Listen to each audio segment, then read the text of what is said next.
My branch of service was the Army Armor Branch. I served in World War II in the European Theater of Operation, and I happened to be the commander of the first medium tank company to land in Korea. And I also served in Vietnam. The highest rank I held was that of Colonel 06. I'm being interviewed by Scotty Springston and Don Byers. Camera sound is Barbara Dorr and Melissa Corbett. Neil, we thank you very much for coming to us today. We really appreciate this. We have started off each of these interviews by asking what our people remember of December 7th, 1941, since that's really the defining event of World War II. If you would just tell us how you and your family and your peers reacted to the events of that day. Well, on December 7th, 1941, I was in Panama. I was a Department of the Army civilian. I was just out of school, and I'd gone to work at Fort Lee, Virginia when they started to rebuild the camps, and then they asked for volunteers to go to Panama, and I was a young fella and anxious to go, so I went to Panama, and down there I was working in a rock quarry, keeping record of all the stone that was produced and where it was going. They were building airstrips and doing other construction when December 7th happened. Of course, everybody in Panama was immediately on alert because they thought the canal might be another target. So that's where I was on December 1st when the Japanese hit Pearl Harbor. Did that affect your work schedule? Did you change your mode of operation there because of that? Just increased security everywhere throughout the isthmus. It was just increased security. Okay, well, thank you. Tell us about where you grew up and a little bit about your life before World War II. Well, I was born in Smithfield, North Carolina, and as an infant, my family moved to Petersburg, Virginia, and I went to grammar school there up to the 7th grade, and then my mother had died and my father had remarried, so we moved out to Indiana, a little town called Knox, Indiana, and that's where I went to 4 years of high school and graduated from Knox High School. And we lived on a farm, about 180 acres, and so all my high school years I was on a farm. Mm-hmm. Well, tell us about when you entered the service. Were you drafted or did you enlist? Or? No, I was in Panama, as I said, when the war broke out, and after I was going to come up for the draft pretty soon, so I came back to the States, and my number came up, and I was inducted at Fort Lee, Virginia, on the 2nd of October, 1942. There, the first few days, you know what goes on. You get shots, you get your hair cut, you get issued equipment that's ill-fitting, and we stayed there about 3 days, and then we took a battery of tests. I recall the test because it must have been about midnight. After we'd been running around all day, they took us into a mess hall and set us down and gave us this raft of papers and said, "You're taking a test." So we took the test and stayed in Fort Lee about 3 days, and depending on what your aptitude was in the tests, so you were given a branch of service. I was sent to Fort Bragg, North Carolina, to take basic training in field artillery, and that's where I got my basic training for. So, what did you do after you got through basic training? Where'd you well, about we had about a month to go in basic training, and I was called into the captain's office one day. I didn't know why I was being summoned. I thought maybe I'd done something. But he said, "Would you like to go to OCS?" And I said, well, anything is better than this, the basic training. So he said, well, you made a high enough score on that battery of tests that you qualify to go to officer school, which was a surprise to me because we didn't know what the tests were really for at the time, other than aptitude. So I was sent out to Fort Sill, Oklahoma, to the artillery Officers Candidate School, and graduated from there on May 20th, 1943. May 20th, 43. Okay. And so what happened to you then? Did you get more training? Or Well, after I was commissioned, I was sent back to Fort Bragg, and I was there about 1 month as a training officer when I was ordered to the 7th Armored Division, which was at Fort Benning, Georgia. And there I was assigned as a reconnaissance officer and forward observer in a field artillery battery, which was part of the 434th Armored Field Artillery Battalion. And we stayed at Fort Benning training at Sand Hill, we called it, a part of the training area at Fort Benning, until we were ordered to go to Camp Miles Standish up near Boston. We thought that would be the port from which we would sail to Europe. It turned out we stayed in Boston about 1 week, and when we were sent down to Camp Shanks, New Jersey, and we actually sailed out of the port of New York. how did you go to Europe? Tell us about your trip across the ocean. We went to Europe on the Queen Mary. Luxury. It had been a luxury ship, and they had reconfigured it so it would accommodate many, many troops. We had a whole division plus 2 separate battalions at least on the ship, something like 17,000 men on the Queen Mary. And it took us 5 days. We went unescorted, and the Queen Mary was a fast ship, so it zigzagged all the way across the ocean. And we landed in the Firth of Clyde in Scotland. Okay. On the way over, being an artillery unit, we were given the mission of manning the guns on the top decks of the top deck of the Queen Mary, the anti-aircraft guns. And we had regular watches, just like the Navy did. We were on 4 hours and off a couple. And it was kind of, everybody was seasick because the ship would zigzag, and every time we would zig, it would list, and every time it would zag, it'd go back the other way. And after you'd been on duty up there on that top of that ship going this way all night, going down to breakfast wasn't very appetizing when you'd been on at night. So that was our trip up. And incidentally, we were so crowded, many units had to double bunk. In other words, you slept 12 hours, and you went on deck, and then the other group would sleep, and you went on deck. So 17,000 men. about, I would estimate around, because the division had around 15,000, and we had some separate battalions on board too. So after you got to Scotland, tell us about your time in Europe before you went. Well, once we got to Scotland, we loaded up on trains and went down to southern England to a place called Tidworth Barracks. It's in sight of the Stonehenge. The Tidworth Barracks had been a post that the British had used to rotate their units in and out of India before the war, and it was made a staging area for the U.S. Army. And so we went to Tidworth Barracks, and while we were there, we trained actually all around the Stonehenge, the big plains out there. We did our maneuvering there, and we also had to equip all of our equipment for beach landing. We had to put snorkels on all our tanks so they wouldn't flood out when they went in. And we put wire cutters on all our quarter-ton, all our Jeeps, so they'd cut the wires that the Germans might have put across the roads. So we did a lot of preparing and training prior to going to Europe, going to the continent. Going to the continent.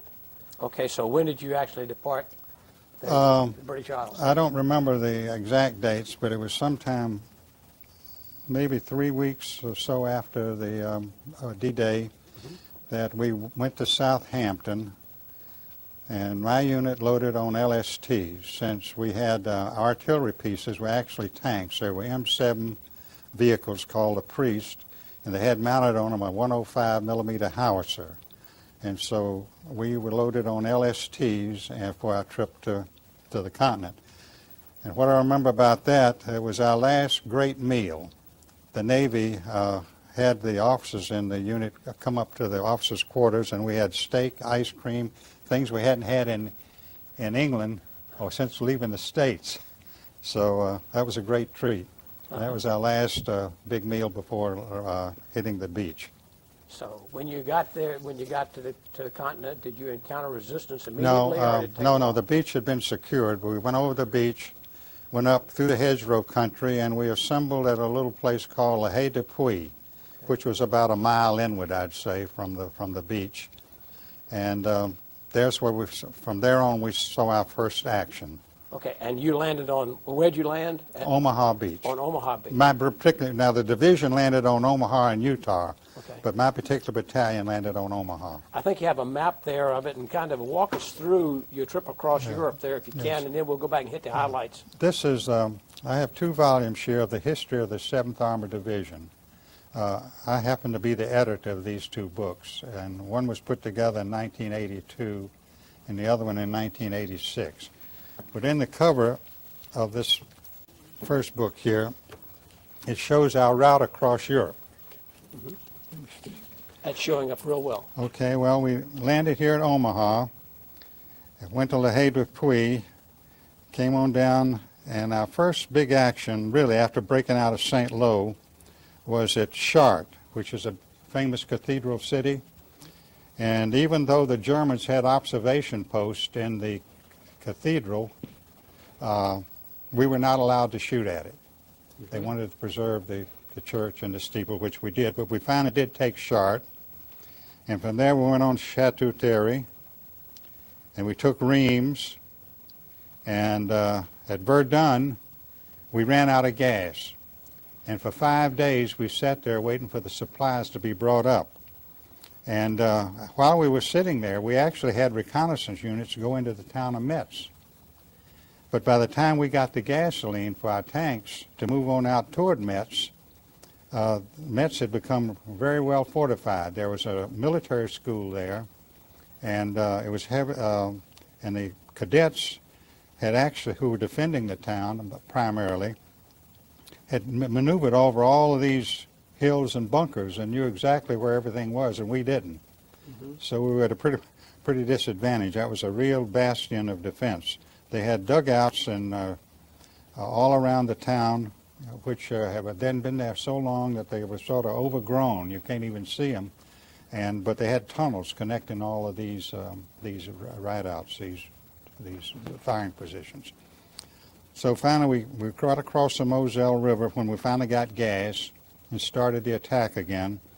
We crossed the Moselle River south of Metz. The 5th Infantry Division was with us, and they were providing the infantry support for the Armored Division. And after Metz fell, we went on beyond Metz a little while, and then we were ordered to be detached from Patton's 3rd Army and to move up into Holland as part of the U.S. 1st Army. And when we got to Holland, our mission was to clear the Peel swamps west of the Meuse River. And our first big objective there was a town of Overloon. And we fought very hard. Overloon offered a great deal of resistance, but we finally did take Overloon. And shortly after taking Overloon, we were attached to the British 2nd Army, General Dempsey's British 2nd Army, and we were given the mission of securing the right flank of the British Army, which was attacking toward trying to think of it. Antwerp? Was it Antwerp? Yeah, Antwerp. I'm sorry, it slipped me for a moment. We were protecting the flank of the British attacking toward Antwerp. And we were spread out over, it was really a defensive operation for an armor unit. We normally, offensive weapons, but we were spread out over about 20 miles along that flank. And this is where we did some of our heaviest fighting in Holland. And after the Holland campaign, sometime near the end of October, the 1st of November, we moved down around Herrlin, Germany. And there we went into a rest area where we were refitted and performed maintenance because we hadn't had any rest since landing. And we went in sort of a rest period where we were getting replacements and new vehicles and the maintenance people working on the vehicles.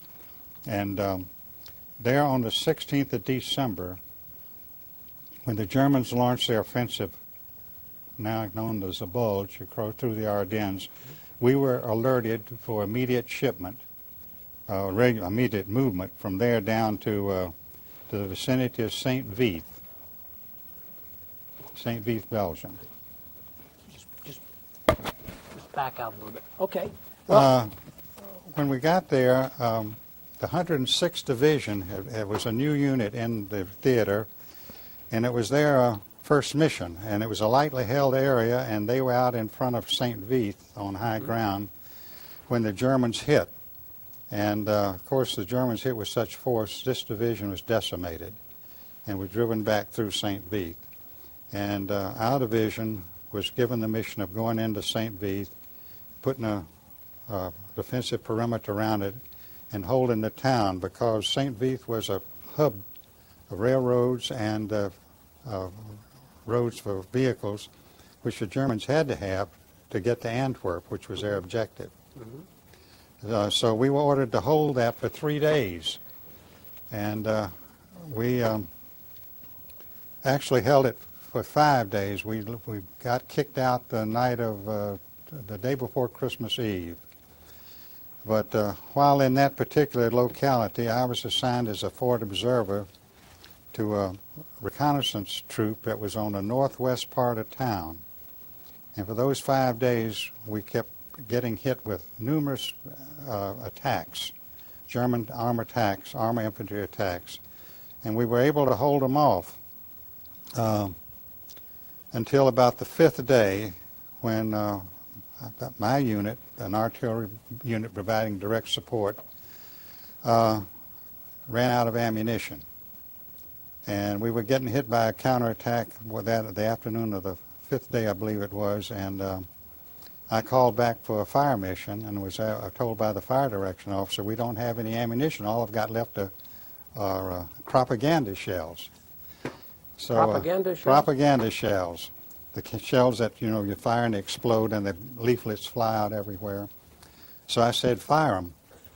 So they fired the propaganda shells, and I was looking through my binoculars and could see the Germans pick them up and read them and laugh and wave them around, because they said, you'll be awarded safe passage, fed well, be treated according with the Geneva Convention. And they thought it was a great joke to get those propaganda shells when they were in the attack. But on the day we finally got kicked out of, and I say kicked out because virtually we were kicked out of St. Vith,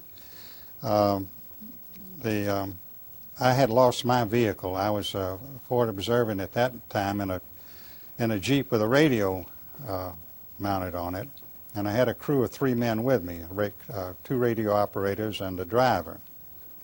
And my vehicle got hit and knocked out. It was getting dark, and we'd been given order to withdraw. And I knew that if I could get to a railroad track over on one side of St. Vith, I knew that railroad track ran back about 3 miles back to where my battalion, my parent unit, was located. And I figured if we could get the railroad track and follow that, we would get back there. So we did. We went back to the railroad track and started down a railroad track, and there would be a flash of a shell going off, a flare, and you'd see German soldiers running around. Then there'd be another flare, and you'd see American soldiers running around. And finally, had to actually get down, and it seemed like we crawled about 2 miles down that railroad track when we finally did get back to my parent unit. In the meantime, the airborne unit had come in and opened up a withdrawal route for out of unit. So we pulled back through the paratroopers and went back to a little town called Manhay, which was just north of Bastogne. And there we went into another defensive position. And after that, but the Germans' resistance was broken. We were pulled back. My unit went to the town of Spa, Belgium, where we refitted again, got replacements in, did some training, and then we were ordered to retake St. Vith almost a month later. So that's that was the end of the Bulge battle for us, except the retaking of St. Vith. On the retaking of St. Vith, I was assigned as forward observer to an airborne unit that had been attached to the 7th Armored Division. And we were attacking the north side of St. Vith.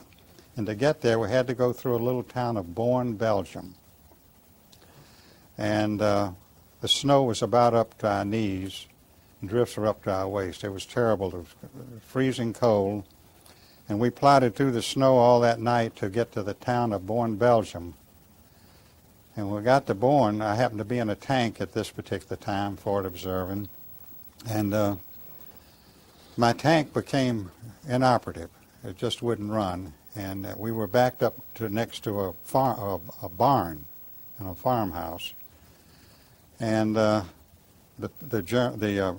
paratroopers were all around us, and a German tank came around the corner of about 2 blocks up in Born. And when those German tanks moving, you know, that gun is oscillating this way, and when they stop, you get the idea that they were on a target. Well, I saw this gun stop, and I knew that we would be a target. And the first round they fired hit over us, and I got my crew out, some through the escape hatch and some out through the turret. And as I was coming out of the turret, the tank was hit, and I woke up in Paris. I was evacuated and woke up in Paris. So you were, well, was that, obviously that must have been about the end of your fighting.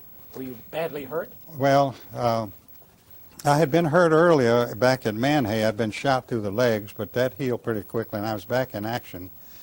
And I was shot through this hand, and it was all mangled. And I was on the operating table in Paris when this young medical officer was getting ready to amputate the hand. This orthopedic surgeon, never forget him, it was a Major Duff from Texas. And he said, "Lieutenant," he said, "if you're willing to go through a series of operations, we can save that hand." And I recall saying, "Well, Major, any hand is better than no hand at all." So that started my long period of debridement of the hand and rebuilding and putting knuckles in the hand, the fingers and all. And so I have a hand, but as you see, it's somewhat smaller than the other hand. Well, it looks good. Yeah, it's usable. So then I was evacuated after a time in Paris in a general hospital back to general hospital in England. And there they did a whole series of surgeries, and they did some skin grafting. And I was in the hospital when VE Day came along. And so I never got back to my unit. Though I was about ready to go back. I was in the convalescent part of the hospital, getting ready to be sent back to my unit when the war ended. So I never got back to my unit after St. Vith, but I was sent back home to a hospital near my home, which was Woodrow Wilson General Hospital in Stanton, Virginia. Mm-hmm. And there I was stayed in the hospital till December, still having a bunch of surgeries done on this hand. So that ended my World War II experience. Well, let's back up a little bit. We kind of got a little bit faster than I had wanted to. All right. Let's talk about working with Patton. Tell us about working under Patton. Well, being at the lower level that I was, a brand new second lieutenant, I didn't have much dealings with the General Patton or his staff. However, I think it was the town of Epernay, I did see him. We were attacking to take Epernay, and the lead column of tanks got held up. And the commander of the tank unit lost a couple of tanks going around a curve. 88 was around the curve and knocking out the tanks, and he held up the attack. And General Patton arrived on the scene and wanted to know why the attack was stalled. And this Lieutenant Colonel commanding the tank battalion said, "Well, General, every time I put a tank around this bend, it gets knocked out, and I'm waiting for the infantry to come up over the hill to knock out the 88 so we can get around the bend. And he said, Colonel, move out. Move that unit out. Well, about that time, the infantry did come up over the hill and knock out the tank, and the attack proceeded. But that was my only time I actually saw General Patton in person.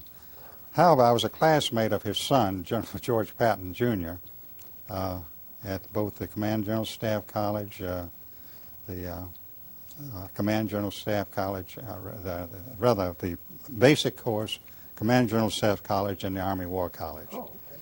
So I got to know George very well, and he was a chip off the old block. I have met him also, Yeah, but that's yeah, a different story. Yeah. Okay, let's go back as a young lieutenant.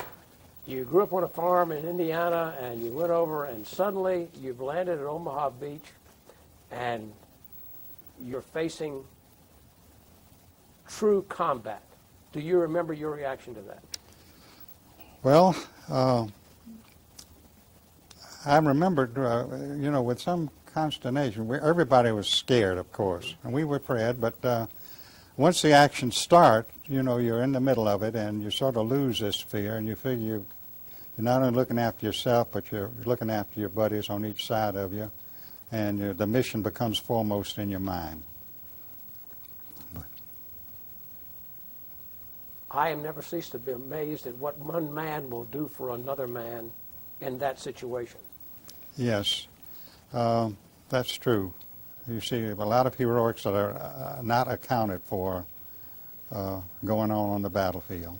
So how long were you actually in combat before you were ordered? So you got to Omaha in Late July to August, September, October, November, December, January. 7 months. 7 months. Mm-hmm. And you lost a lot of friends, I'm sure, and a lot of Oh, yes. a great deal of. Well, actually, my parent unit didn't lose too many. I think we had 2 killed in my battery. But I was always attached to an infantry unit and seldom got back to my battery. And I usually worked with an armored infantry company, which every time I would move into the area, they say, the Fort Observer here, get ready to move out because we're getting ready to start the attack. So I spent most of my time with the armored infantry. Okay, tell us about the snow in Europe in 1944 and 45. Well, it was, I know we didn't go in a building from the 16th of December till well after the bulge. When we got back to Spa, we lived in the snow, and it was often, drifts would be waist high and it'd be knee high. And we painted our tanks white, and some of us wore white coveralls that they gave us to camouflage us, particularly those like I was, a Fort Observer, had to be up front with the infantry. It was really cold, I guess. It was really, really cold. We had a lot of frostbite, particularly feet and hands, but we survived. We got through it all right. How effective were the German tanks as opposed to the American tanks? What kind of tank were you in? M4A3 Easy 8 with a 76 millimeter gun, which was no match for the German tanks with the 88 millimeter guns. Actually, the only way really that I could see that we could knock out a German tank was to immobilize it, hit a track or some vital part that would, I think our rounds would not.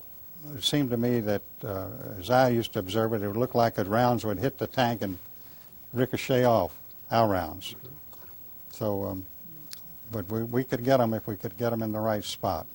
And when you came to moving all of these tanks across the rivers, did you put in pontoon bridges, or how did you cross? Really, we always had an armored engineer unit with the division, which built the bridges to cross the river. Many of them were pontoon bridges. We crossed the Seine River below Paris at Milan. I'm pretty sure that was a pontoon bridge. And then when we crossed the Moselle River down near Metz, I think that was a pontoon bridge. I think you mentioned something about Nebelwerfers or something. Oh, gosh. Yes, the Germans would fire Nebelwerfers, and they were extremely scary. They made an awful lot of noise, but whenever they hit, they didn't seem to be too effective. They didn't have a lot of fragmentation, but they had a great blast effect. But they were frightening when they'd go over your position and land back of you or close to you. I don't think I've ever heard that term. I must have just missed something. Yeah. Okay.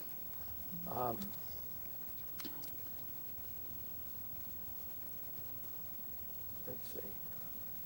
Is there anything else that I have failed to ask you about? Any stories that you think would be interesting for historians in another 200 years when they look at these things? Well, I don't want to blow my own horn, but I was awarded the Distinguished Service Cross, which was the second highest award given, and the Bronze Star Medal for Valor and 2 Purple Hearts, and the actions that I earned those in were the most memorable to me. Well, the Distinguished Service Cross, that certainly needs to be elaborated. Tell us about that. I was with C Company, 23rd Armored Infantry Battalion in Holland, where we were protecting the right flank of the British Second Army, near a little town of Maigel. And the Germans had kept attacking us with superior forces. But we were holding these outposts, and on the night that we were ordered to be withdrawn, because the British were going to come in and take over our positions, we were being subjected to direct fire from enemy tanks and infantry, and I had taken as my observation post second floor of an old farmhouse, where I was directing fire. Well, with the combined fire of the tanks and the artillery, we were able to hold off this attack temporarily. But finally, all of the officers of the infantry company I was supporting were wounded and evacuated. And I was the only officer left, and so I had to assume command of the company, infantry company, and start the withdrawal back and trying to protect the fire at the same time we were withdrawing. And so we finally made it back to the positions where the British had gone into position, and we moved back through them. So for that action, I was awarded the Distinguished Service Cross. So that deserves that kind of an award. Okay. After the war, I think you spent a lot more time in the military. After World War II, what did you do? After World War II, I was assigned to the Philippine Scouts. I decided to stay in the Army since I only graduated from high school. I had no education and I wasn't prepared for anything. And I'd had a fairly successful tour in the Army, so I decided to stay in. And I was assigned to the Philippine Scouts. And so we went to the Philippines, and shortly after I got there, this was in 1946, the Philippines were given their independence, and of course we were the American advisors to the Philippine Scouts, and I was ordered to Japan. So the next 3 years I spent in Japan as part of the occupying forces of Japan. I was stationed in Yokohama as part of the 8th Army. And there was a staff job the whole time I was there. And after leaving Japan in 1949, by that time I'd been promoted to captain, and I was assigned as the commanding officer of Company A, 70th Heavy Tank Battalion, and at Fort Knox, Kentucky. And I was there in June of 1950 when the Korean War started, and my unit, the 70th Tank Battalion, was alerted for immediate shipment to Korea. And we were told to leave all of our equipment and everything in place and to get our troops on the train, and we went to California where we drew all new equipment. I say new we drew World War II M4A3EZH, the same tank we'd had in Europe as our equipment. And we loaded them on ships and immediately headed for Korea. There had been a light tank company in Japan when the war broke out, and they were immediately went in, but they had been decimated because there were no match for the Russian tank the North Koreans were using. So when we landed in Busan, being a company, and the way we were loaded, my company was the first off. And we were given 24 hours to get our tanks ready to move up and to go into action. And we did the best we could. But we got on the road and we went up to Daegu, where we joined the 1st Cavalry Division. And General Gay came out and met us, said he was glad to see some medium tanks, which we had at the time, come into the theater, and he was going to send us up that night. And I said, General, these tanks, we just drew them out of storage. They haven't been bore sighted. Our machine guns are still in Cosmoline. I don't have any communications to speak of. And he said, young man, you see that mountain over there, that hill? Pull your tanks off the road, fire 3 rounds into those mountains, bore sight the best you can, and then get ready to move out. I'm sending you up what they called then, it was a joking name for the Burma Pass. It was actually a road over a mountain called at Wagwan, which is north of Daegu. And I said, well, General, how about my communications? He said, well, you've heard of the old covered wagon days with arm-in-hand signals? He said, move out. Move out.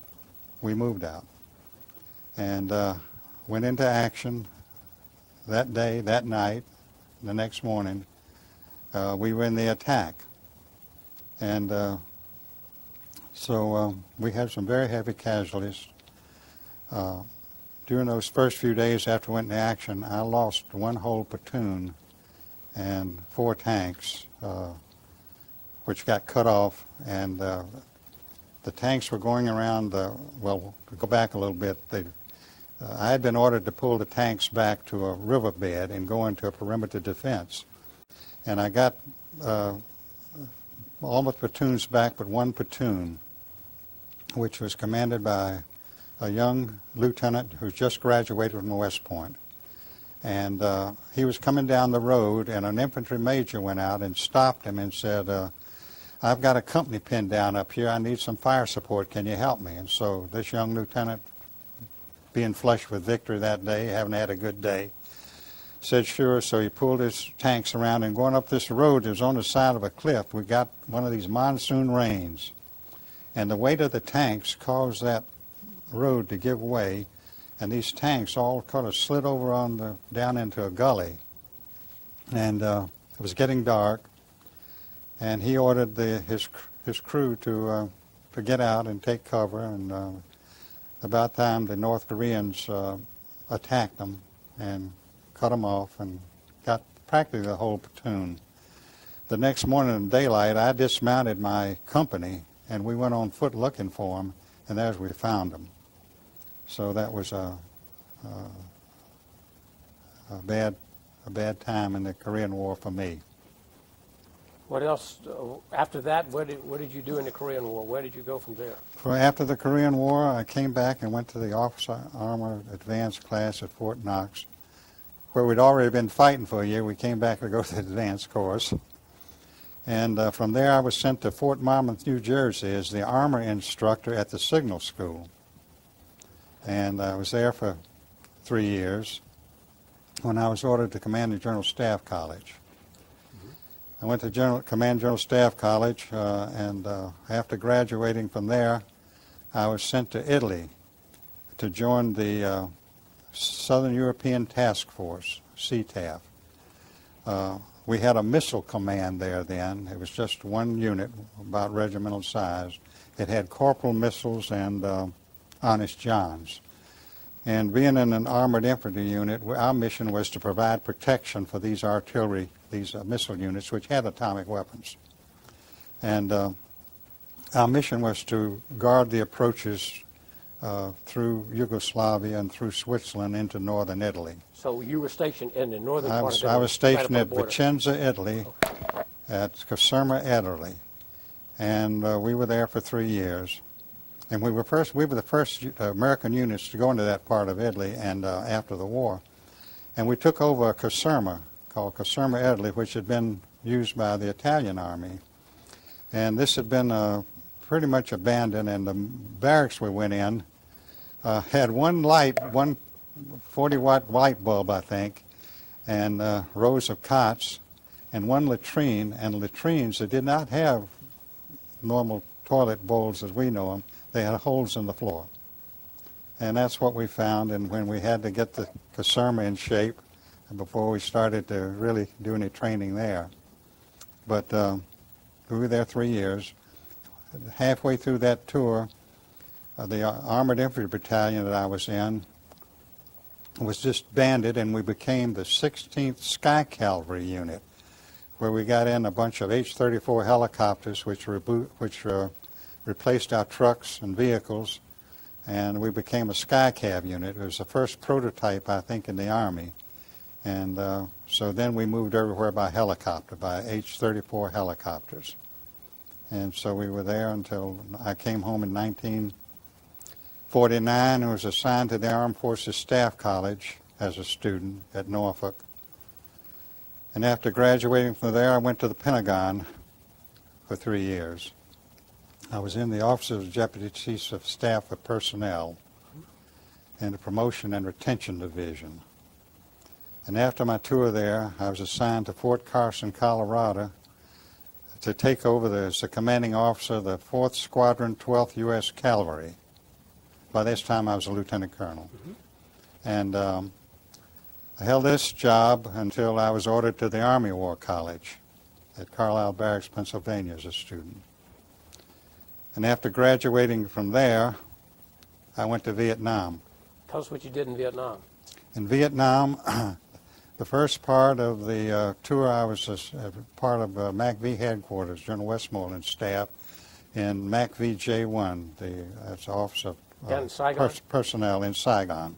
We went MAC Compound 2, MACV 2 it was called, in Saigon. And the latter part, I was a brigade commander. Where were you a brigade commander? In the 1st Cav Division. And then after that, I came home after a year and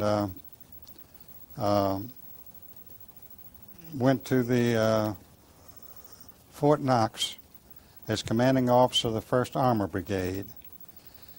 And I was there until I did a normal tour there, and I was ordered to the Naval War College as a faculty member. You know, in the War College system, we had about, I remember when I went to the Army War College, we had 6 naval officers or so down there, and at the Naval War College, we had 6 Army officers, of which I was one of them. And there, I served there until my terminal assignment, which was with Combat Developments Command. I was chief of Concepts and Doctrine Division of Combat Developments Command, headquarters at Fort Lee, Virginia, which was close to my home. And there I retired. Well, you had a pretty interesting career for a guy that never finished high school. I mean, that just finished high school. Well, that's another thing I want to thank the military for. They did send me to the University of Nebraska to get a bachelor's degree. And then I went to George Washington University to get a master's degree in international affairs. So I thank the military for providing me with that education. Well, it certainly has been an interesting interview, and I want to give you anything that you would like to tell these people that are going to look at this tape in the future, anything that might be of benefit for them in looking back on your perspective, what, 31 years? 31 years. 31 years. Both in the first few months enlisted and an officer after that. Well, I would say always keep the welfare of your men first and foremost if you're happen to be in the leadership role. I think that's the most important lesson I've learned. Okay, well, we certainly appreciate you coming and talking to us today.